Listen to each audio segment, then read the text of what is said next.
আর এই এসআইআর এর প্রতিবাদে এবার পথে তৃণমূল সিপিআইএম। রামপুরহাটে ব্লক অফিসে বিক্ষোভ দু দলের, কমিশনের বিরুদ্ধে পথে তৃণমূল সিপিআইএম। তৃণমূল নাটক করছে বলে দাবি সিপিআইএম এর। রাম বাম এক বলে পাল্টা তোপ তৃণমূলে।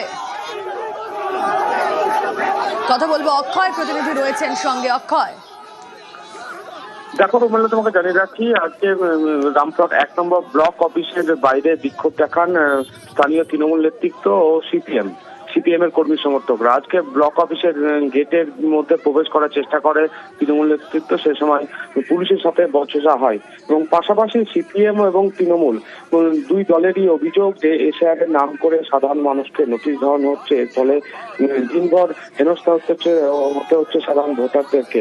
এবং নির্বাচন কমিশনের বিরুদ্ধে মূলত এই আন্দোলন তাদের, এবং সিপিএম কেও যেমন দেখা গেল তাদের কর্মী সমর্থকরা রামপুরহাট 1 নম্বর ব্লক অফিসের সামনে নির্বাচন কমিশনের বিরুদ্ধে আন্দোলন করতে, পাশাপাশি তৃণমূল নেতৃত্বকেও দেখা হলো এই আন্দোলনে সামিল হতে। ওকে,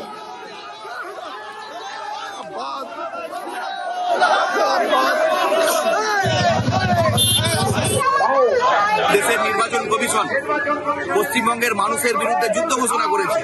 একটার পর একটা কাগজ খোঁজার নাম করে মানুষকে একেবারে সর্বশান্ত করে দেওয়া হয়েছে।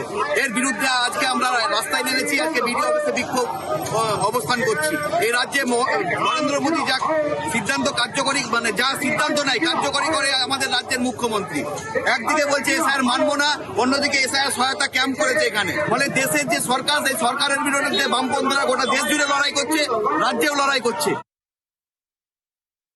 আজকে এসআইআর এর নামে প্রত্যেকটা গ্রামাঞ্চল এবং শহর থেকে অযথা মানুষকে হয়রানি করছে, এই জন্য আজ আমাদের আন্দোলন।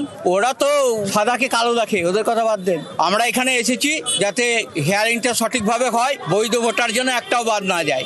রামবাম এক তো ওরা।